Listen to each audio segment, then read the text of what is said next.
Hello, welcome to this class on felted Intarsia coasters. My name is Joy Giannotti and I'll be your instructor for this class. To get started, you'll have a copy of the pattern which you can download from Knitter's Day Out's website.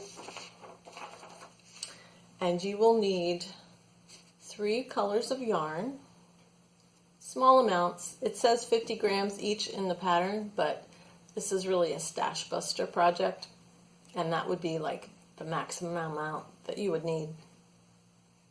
I just use leftover balls usually when I make these. Also, make sure that the yarn you're using is feltable, so wool, alpaca, some kind of animal fiber. Its worsted weight. Recommended needle gauge is size 10. Since these are coasters and they're felted, it really doesn't matter too much about the gauge. But if you're looking for a gauge, 3.5 stitches per inch is what we're shooting for.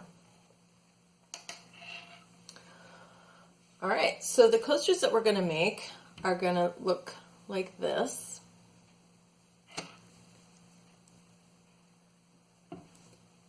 So you have your 3 colors. There's one color is the border around the outside, the second color is the interior border, and then the third color is the shape that you're going to do in the middle.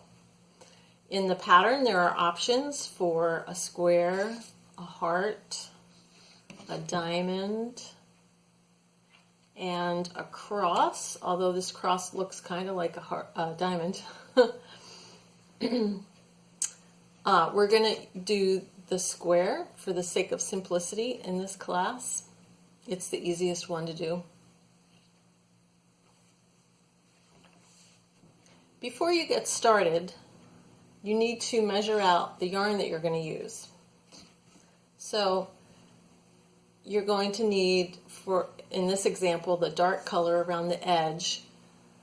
You need some for the left side and some for the right side. And I apologize, this video is backwards, so I'm not sure if I'm saying the right words. But one side and the second side you'll need 2 balls of yarn for. So one will use the main ball, and the second side we'll use a little butterfly for. I'm going to show you how to make that. The interior, in this case, we only need the 1 ball. And then the middle border here, we will also need 2 balls, one for this side and one for this side.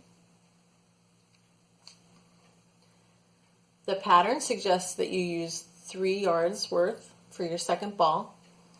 Any pattern you use will either tell you how much you need to use, or you'll have to guesstimate it yourself. In my case, I know that a yard is from my fingertip to my shoulder. So 1, 2, 3. So I will cut off that length. Now to make the butterfly, I'm going to hold the end in the palm of my hand, and then over my thumb and forefinger I'm going to make a figure 8 pattern. Back and forth over my thumb and forefinger. I just go like that until I use up almost the entire length of the yarn. And I take it off of my fingers. And you can see there's my little figure 8. The one from the palm of the hand, keep in the palm of your hand, and then the tail end you're going to use to wrap around the center of your butterfly. And then when you're done, just tuck the end in.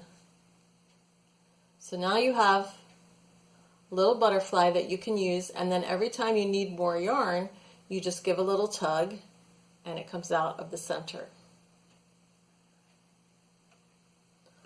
Alright, so we have our yarn, we have our needles, we have our butterflies. Let's get started. Okay, I'm going to start by talking about the schematic and the chart that we'll be using for this pattern. So as you saw before, there are 3 sections to the coaster: the outside edge, the inside edge, and then the central motif. So here that's laid out for you here. Color A is the edge box, color B is the interior box, and then color C is where you're going to be using the chart. And in this pattern there are 4 different charts that you can choose from. We'll be doing chart A in our example because it's the simplest one. Alright, now the directions tell you to cast on 21 stitches and then work 4 rows ending with a wrong side row. So I've started that here. I've cast on 21 stitches and I've worked my first 4 rows. So now we're going to continue and we're going to add our first color. Okay, the directions say to knit 3 with color A and then knit 15 with color B. So I'm going to start with color A, which in my case is this blue. I'm going to knit 3. Then I'm going to add in color B, which for me is white. Now to add it in, I'm simply going to loop it over the needle and work my first stitch. Knit. And then I'll work the rest of the 15, so 14 more stitches.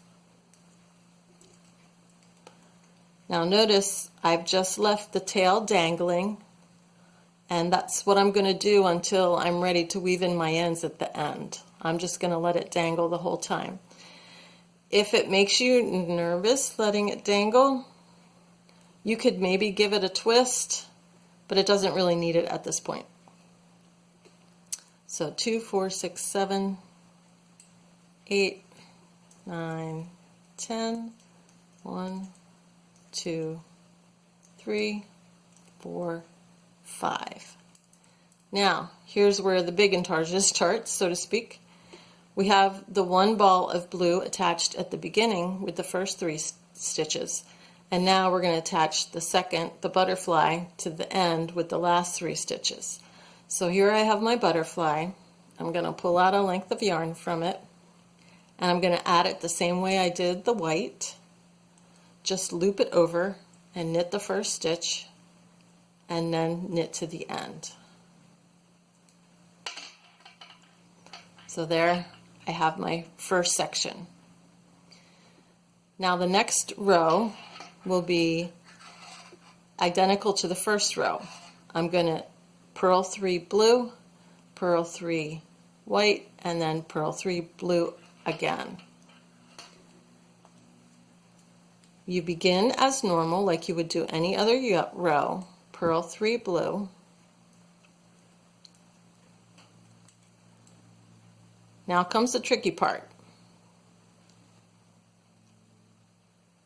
The tail that you started with is going to be a little loose, so you're going to pull it down tight.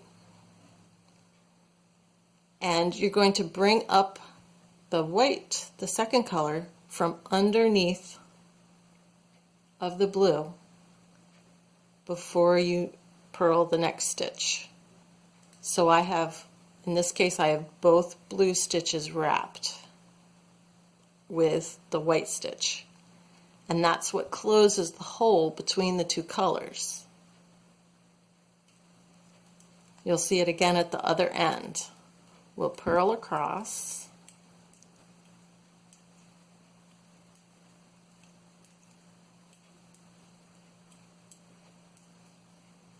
Okay, here I'm on my last white stitch. It's going to be loose because it was the first stitch. So I'm going to pull the tail to tighten it up. And then I'm going to take my blue. Here's my 2 white ends. I'm going to take my blue, pull it from underneath of the white stitches, and then purl those 3.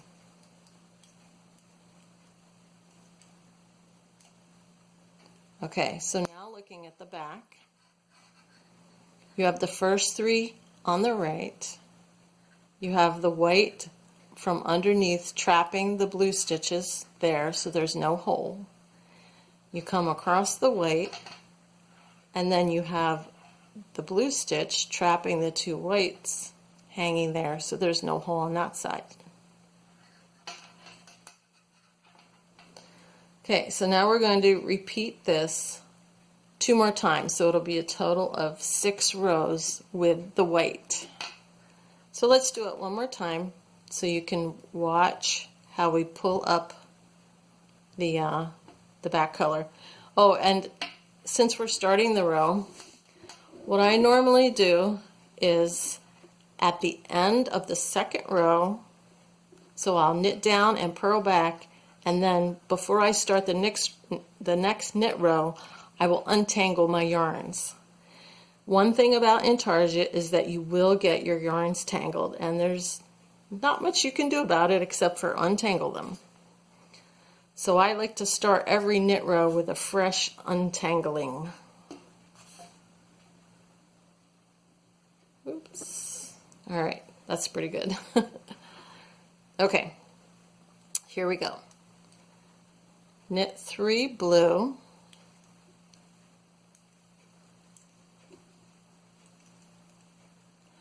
drop the blue, pick up the white from underneath, make sure you get the right strand, the working ball, not the tail.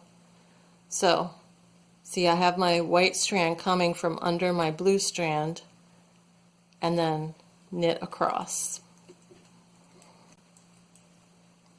Now when I get to the end, same thing. Drop the white, bring up the blue working yarn from underneath so that they're crossed. The white is on the left, the blue is on the right, and it's coming from underneath, and then I will knit those 3. Okay, so now you can see that there's no hole at the join between the 2 colors.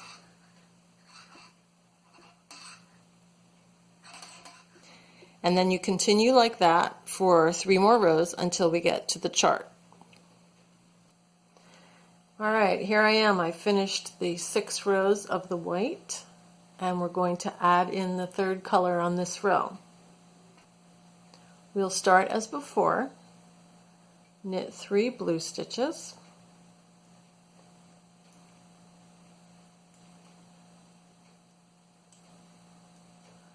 cross the blue over and pull up the white from underneath, knit 3 white stitches,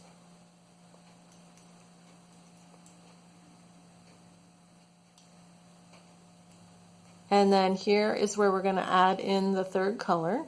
So we'll bring this over. We'll add it in just as we did before. Simply loop it over the needle and start knitting.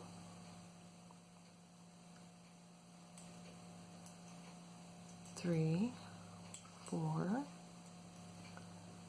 5, 6, 7, 8, 9.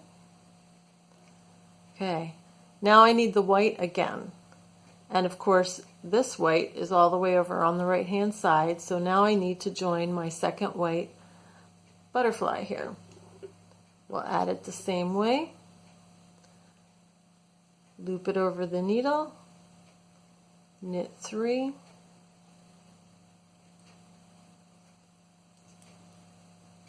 cross it over, bring up the blue from underneath, knit 3 blue, and we finished adding in that 3rd color. Now when we turn it around to the back side, we have spaghetti. We have 2 more bobbins added to the mix. If you want to straighten them out at this point, feel free. If you want to knit back and then straighten them out at the end, that's fine too. Whatever you're comfortable with. So we'll start here as before. We're going to purl 3 blue,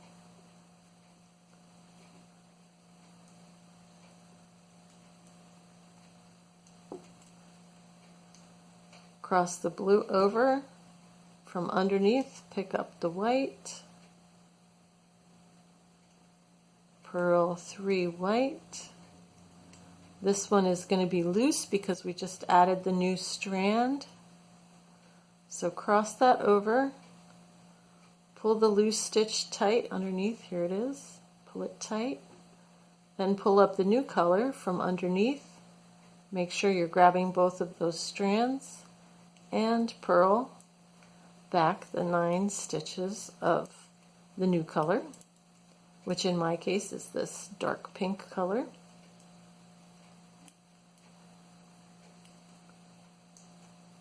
Here at the end, we have another loose spot where the new color was added. So bring the old color over, tighten up the loose strand. So I have both strands here. Pull up the new color from underneath and purl with that, locking the pink strands into place.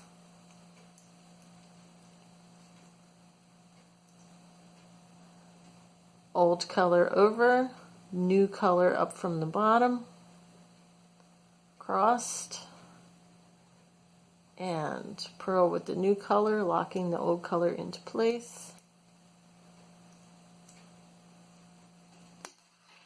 And there we have 2 rows. Let's do that one more time. But first, I'm going to straighten out my yarns. Okay, I have my yarns all straightened out, and I'm going to start this next row. Here we go. Blue 3 stitches.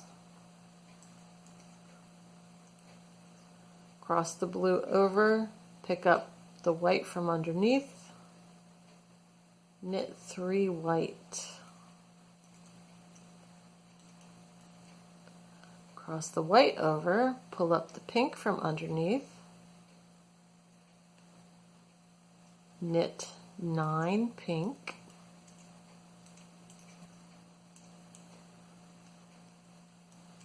cross the pink over, pull up the white from underneath, not the tail, the working yarn, that's the one I want, knit 3 white, cross the white over, pull the blue up from underneath, and knit 3 blue.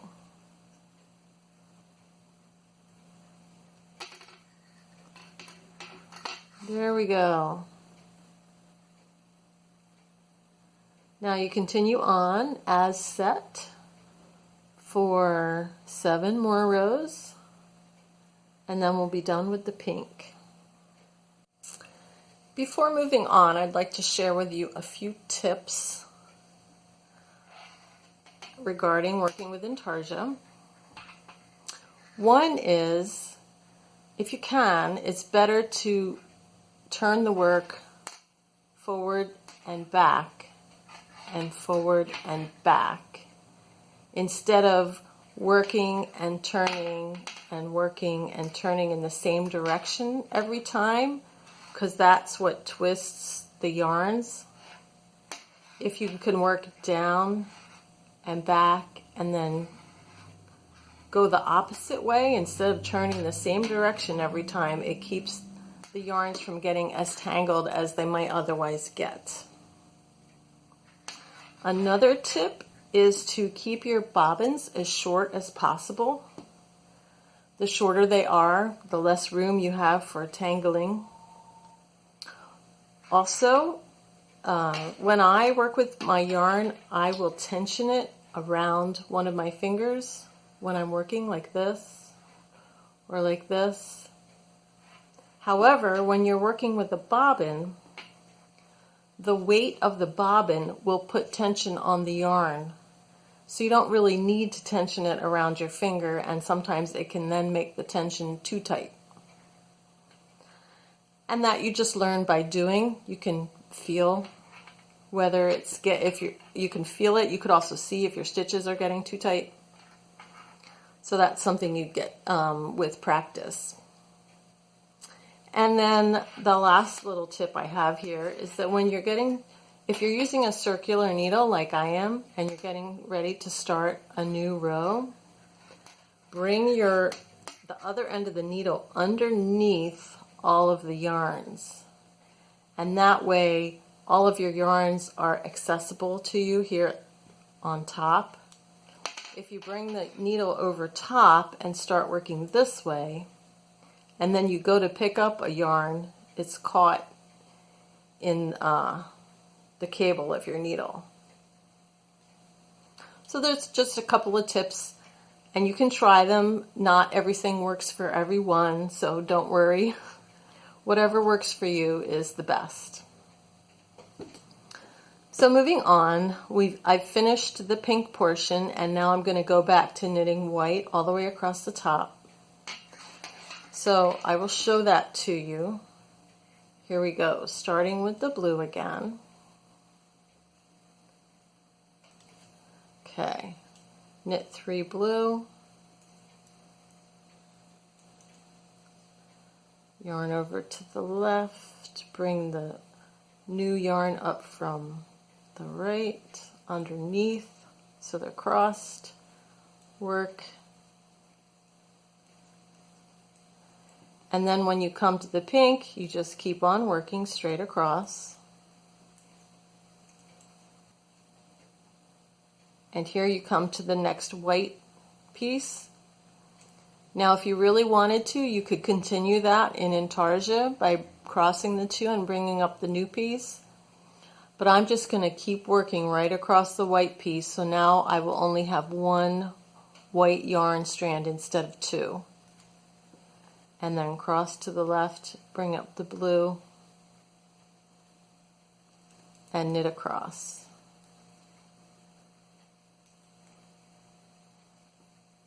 So now I have 2 bobbins that I can remove. I have the second white one, which I don't need anymore, here. So I can cut that one, leave enough to weave in the ends, and just cut it. So I'm done with that one. And then the pink I am done with.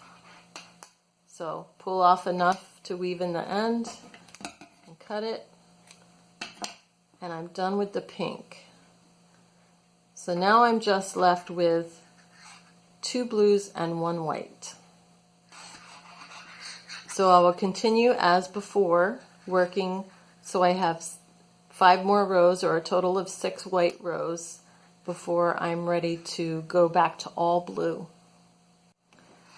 Now I finished the white border part at the top of the square, and then I'm going to start with the blue. And I'm going to do it the same as we did with the white across the pink.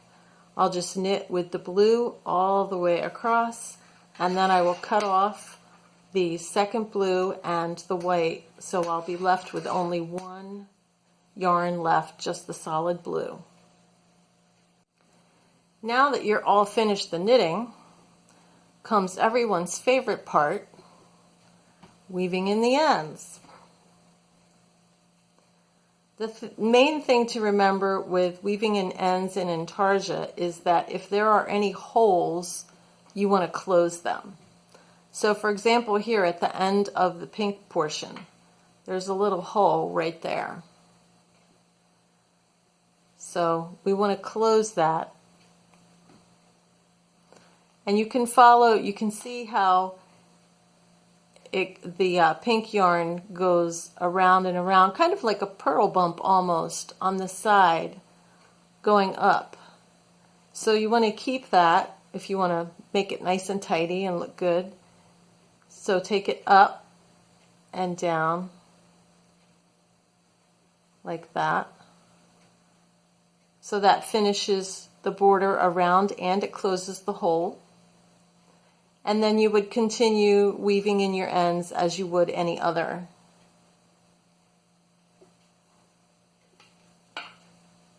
Same thing over here where the white is coming out. There's a little hole there. We want to close that up.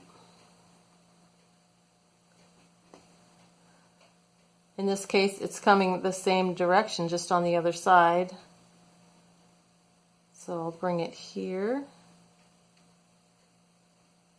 Close up, maybe tug on that next stitch a little bit to close it up. All right, close up the hole, and then finish in weaving as you would do any other weaving in of your ends. And once your ends are all done, then you're finished. Here's the finished coaster, the front and the back. I hope that this class was helpful for you, and I hope that you are able to enjoy your coasters once you have them all made. I use mine all the time. Thanks for joining the class, and have a good day. Bye-bye.